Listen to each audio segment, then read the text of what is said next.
السلام علیکم ورحمۃ اللہ وبرکاتہ. اہلاً و سہلاً و مرحبا بکم. میں آپ سب کو آج ہمارے ڈے 41 میں ویلکم کرتی ہوں. کیسے ہیں بہت بہت پیارے اسٹوڈنٹس، یہ بہت پیاری سسٹرز ٹھیک ہیں؟ الحمدللہ.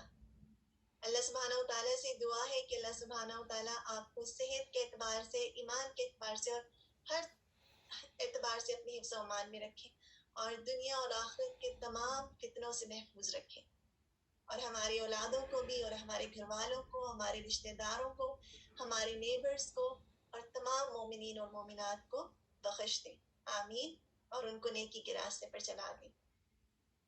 چلیے ہمارا آج کے سیشن کا آغاز ہوتا ہے. آج کچھ اناؤنسمنٹس بھی ہیں اور آپ سب کے لیے مبارکباد بھی ہے کہ الحمدللہ آج ہم سورۃ آل عمران شروع کرنے جا رہے ہیں، اور ذوالنورین میں سے یہ سورت ہے اور بہت ہی خوبصورت سورت ہے، اور قیامت کے دن ہمارے لیے جیسے بادلوں کی طرح اور پرندوں کے جھنڈ کی طرح یہ صورتیں آئیں گی، سورت آل عمران اور سورہ البقرہ. تو کتنا بڑا سرمایہ ہے نا یہ صورتیں. آپ کو معلوم ہے کہ قیامت کے دن یہ چیزیں شکل اختیار کر لیں گی. جو چیزیں آج ہمیں نہیں نظر آتی ویژولی، قیامت کے دن وہ چیزیں شکل اختیار کر لیں گی، ان کی ایک اپنی شیپ ہوگی. چلیے ایسا کرتے ہیں، دعا کے ساتھ شروع کرتے ہیں. اعوذ باللہ من الشیطان الرجیم، بسم اللہ الرحمن الرحیم. رب اشرح لی صدری ویسر لی امری واحلل عقدۃ من لسانی یفقهوا قولی. ربنا زدنا علما اللہم فقہنا فی الدین. آمین. سب سے پہلے تو یہ کہ آپ سب علم کی مجلس میں آئے ہیں، اور علم کی مجلس میں آنا سب سے پہلے تو اللہ تعالیٰ کی خاص رحمت ہے. اور جب کسی جگہ پر ہم جاتے ہیں تو اس جگہ کے خاص کچھ طریقے ہوتے ہیں، کچھ آداب ہوتے ہیں. علم کی مجلس کا ادب کیا ہے کہ جب ہم علم کی مجلس میں آئیں اور علم حاصل کرنے کے لیے آئیں تو ہمارا کیسا رویہ ہونا چاہیے. آپ نے کبھی کلاس میں بیٹھے ہوئے بچوں کو دیکھا ہے، ٹیچر کچھ بتا رہی ہوتی ہے اور وہ آپس میں باتیں کر رہے ہوں، تو تب کیا ہے کہ کیونکہ یہ وہ ایٹیٹیوڈ ہوتا ہے جو بچپن سے ہم ڈیولپ کرتے ہیں نا. ہمیں اگر ہمیشہ سے فوکس رہنے کی عادت ہے تو جب ہم اسٹوڈنٹ ہوں گے کلاس میں، بڑے کلاس میں بھی جائیں گے تو وہ ایک عادت ہمارے اندر رہے گی. اور کچھ عادتیں ہماری شخصیت کا حصہ ہوتی ہیں. سب کے لیے والیوم نہیں ہے. اگر آپ کے لیے والیوم نہیں ہے تو کوئی لکھ دے سسٹر کمر کو کہ وہ ری لاک کر لیں. اور اگر فوکس رہنے کی عادت نہیں ہے، کچھ عادتیں ایسی ہوتی ہیں جو ہماری شخصیت کا حصہ ہے، اور کچھ ایسی عادتیں ہوتی ہیں جن کو ہمیں اپنانا پڑتا ہے. تو علم کی مجلس کے حوالے سے امام مالک کے بارے میں ہے کہ امام مالک کو حدیث کی مجلس میں کئی بار بچھو نے ڈسا لیکن وہ جگہ سے نہیں ہلے. اور آپ دیکھیں امام مالک کا مقام کتنا بڑا ہے اور کتنا زیادہ ان کا مقام ہے، کتنی احادیث ہیں ان سے روایت کردہ. تو اللہ سبحانہ و تعالیٰ جب کسی کو کوئی مقام دیتے ہیں تو اس کی کسی خاص وجہ سے دیتے ہیں نا، جیسے با ادب با نصیب. تو جتنا زیادہ ہم حاصل کرنا چاہتے ہیں اس کا تعلق انٹیلیجنس سے نہیں ہے. یہ نہ سوچا کریں کہ میں انٹیلیجنٹ نہیں ہوں. تو جزاک اللہ خیر سسٹر منیرہ، اگر آپ یہ سمجھیں کہ میں انٹیلیجنٹ نہیں ہوں تو میں نہیں سیکھ سکتی. جب ہم قرآن کا علم حاصل کرنے آتے ہیں تو ہمارے پاس ادب ہے، آداب ہے، ہم استاد کی عزت کرتے ہیں، ہم استاد کے بتائے ہوئے طریقے پر چلتے ہیں. یعنی اگر وہ کوئی ہوم ورک دے رہے ہیں، کوئی کام دے رہے ہیں، کوئی انسٹرکشن دے رہے ہیں، ہم اس کو فالو اپ کرتے ہیں. ان تمام چیزوں کی برکت سے آپ اوپر سے اوپر چڑھتے چلے جاتے ہیں. تو کبھی اپنے آپ کو انڈر ایسٹیمیٹ نہ کریں. کام کہاں پہ کرنا ہے کہ کیا میں علم کی مجلس کا احترام کرتی ہوں. ایسا تو نہیں ہوتا کہ ہماری کلاس ہو رہی ہے اور ہم فون پر مصروف ہیں، یا پھر ہم ٹائپنگ کر رہے ہیں، یا پھر ہم اپنے کسی سے باتیں کرنا شروع کر دیں بلا وجہ. کچھ چیزیں تو گھر میں ہوتے ہوئے آ جاتی ہیں، لیکن کیا ہم فوکسڈ ہیں؟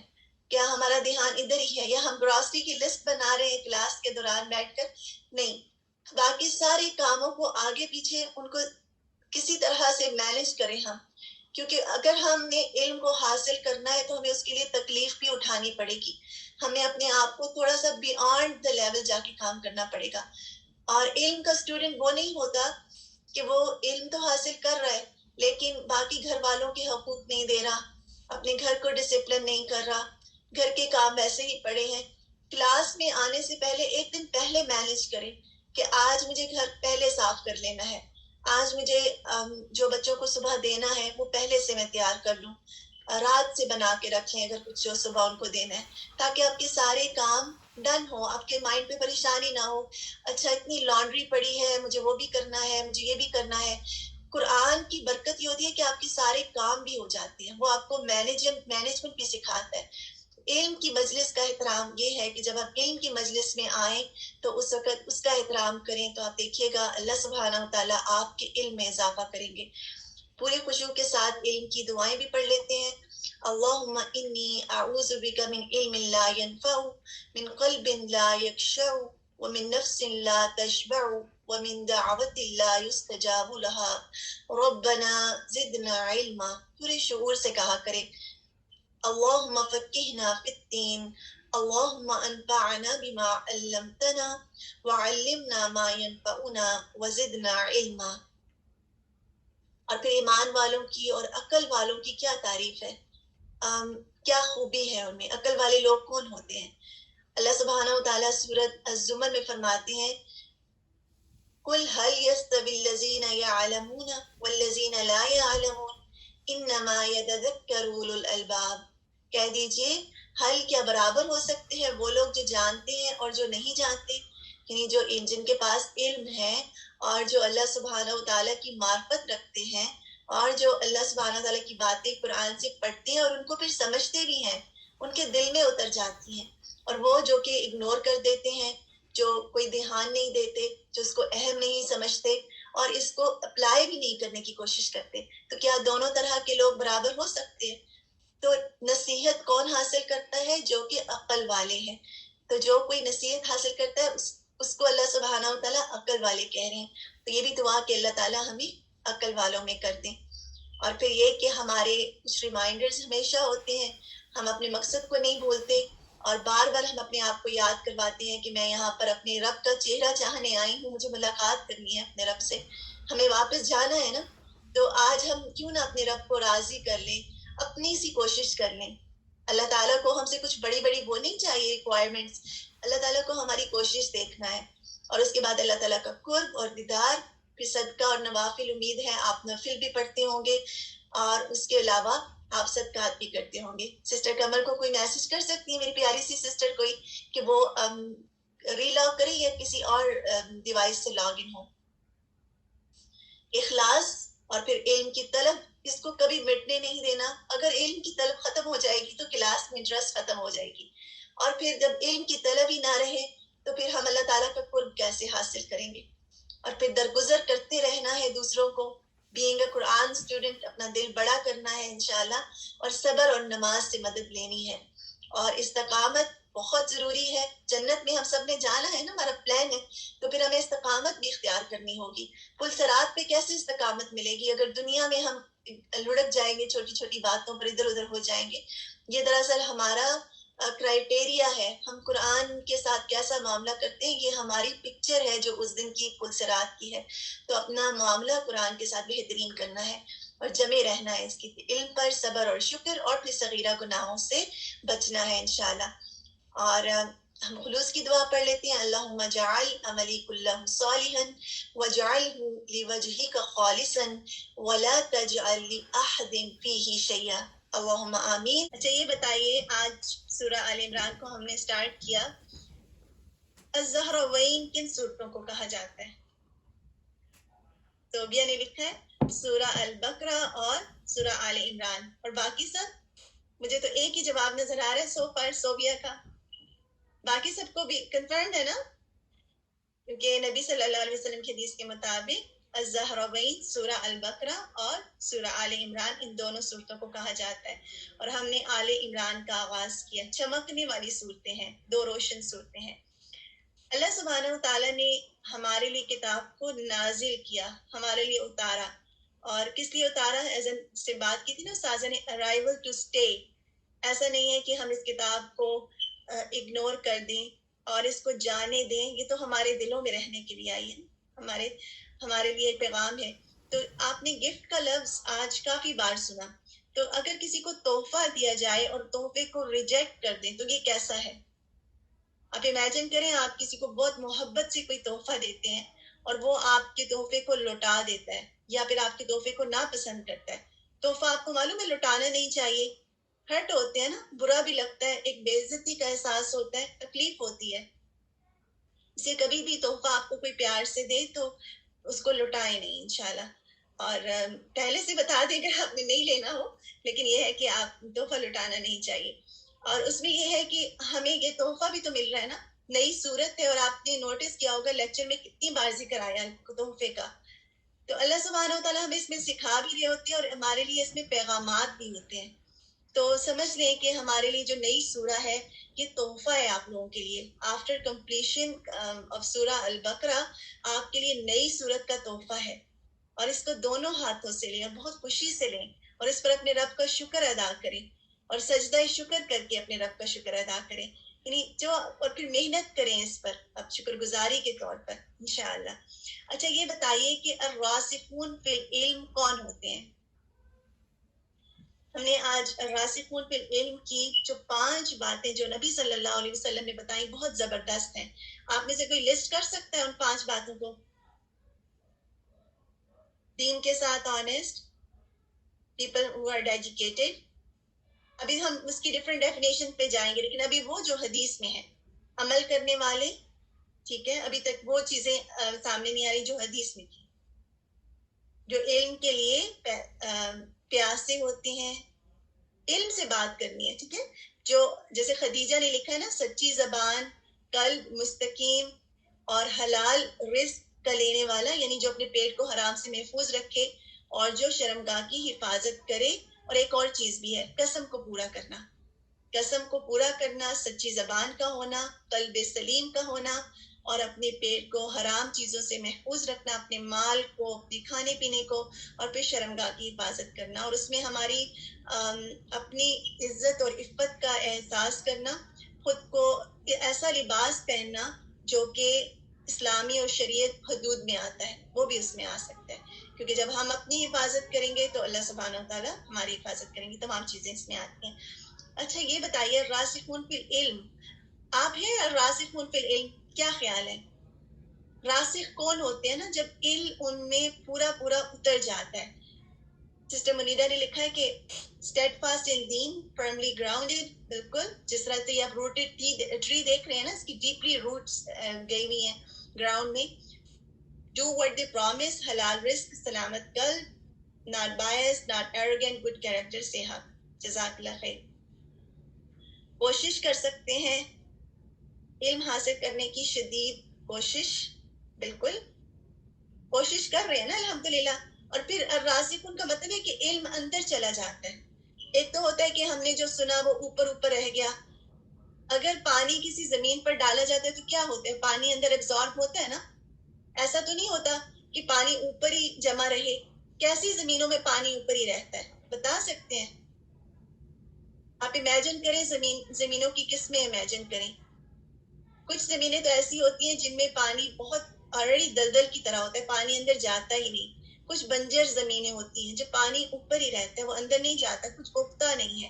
اور کچھ زمینیں ہوتی ہیں جو نرم اور سافٹ ہوتی ہیں, پانی آرام سے اندر چلا جاتا ہے اور پھر اس سے پھر پھل اور پھول اگتے ہیں. تو اللہ تعالیٰ سے دعا کیا کریں کہ ہمیں ان لوگوں میں اللہ سبحانہ و تعالیٰ کر دیں جن کے اندر علم چلا جاتا ہے. پانی برتن میں جائے گا, زمین کے اندر ابزارب ہوگا تو پھل اور پھول آئیں گے نا, پھر ہمارے اخلاق میں بہتری آئے گی, پھر ہم دوسروں کو فائدہ دینے والے بنیں گے. اللہ تعالیٰ ہمیں الراسخون فی العلم میں کر دیں گے. آج کا بہت اسپیشل ورڈ ہے. اور اچھا یہ بتائیے محکمات کیا ہے؟ آج ہم نے 2 طرح کی آیات کے بارے میں پڑھا, محکمات اور متشابہات. تو محکم آیت کس کو کہا جاتا ہے؟ علم سے بتانا ہے جو آج آپ نے سیکھا ہے. احکامات, تو دانا نے لکھا ہے الف لام میم, یہ تو حروف مقطعات ہیں. آیات ہی محکمات, حکم سے ہے, پروین نے لکھا ہے بالکل. اور مضبوطی سے بھی ہے نا, مضبوط آیات. اچھا آپ یہ دیکھیے کہ جب ہم قرآن ہمارے سامنے ہے نا, اور یہ میریکل ہے اور اللہ سبحانہ و تعالیٰ کے الفاظ ہیں, ہم اس کو دیکھ سکتے ہیں. اور اس میں جو احکامات ہیں وہ ہم اپنی زندگی میں اپلائی بھی کر سکتے ہیں. لیکن کچھ ایسی باتیں ہیں جو ہم نہیں جانتے، جیسے اللہ سبحانہ و تعالیٰ کا ہاتھ. ہم محسوس تو ہم اس کو بلیو تو کر سکتے ہیں، لیکن ہم اس کو دیکھ نہیں سکتے. اسی طرح جنت میں جو اور دوزخ میں جیسے فرشتوں کی بات ہے، کیا ہم نے کبھی فرشتوں کو دیکھا ہے؟ جو ایمان والے ہوتے ہیں وہ ان ساری باتوں کو ایمان بالغیب کے طور پر مان جاتے ہیں. لیکن جن کے دلوں میں ٹیڑھ پن ہوتا ہے، وہ کہتے ہیں جنت میں کیسے فرشتے ہوں گے، یا آپ نے سنا ہوگا کہ انہوں نے کہا تھا کہ جہنم میں جو فرشتے مقرر ہیں ہم ان سے مقابلہ کر لیں گے، اور ابو جہل نے کہا تھا میں تو کافی ہو جاؤں گا ایک دو کو ہی، یعنی جو پہلے جو آئیں گے ان کو تو میں کافی ہو جاؤں گا. مطلب ایسی باتیں کون کرتا ہے جو ان سین پر یقین نہیں رکھتا؟ اور جب ہمارا ان سین پر غیب پر ایمان نہیں ہے تو ہمارے اندر ایمان کا ایک حصہ غائب ہے، اور وہ ایمان کا ایک طرح سے تکمیل نہیں ہے.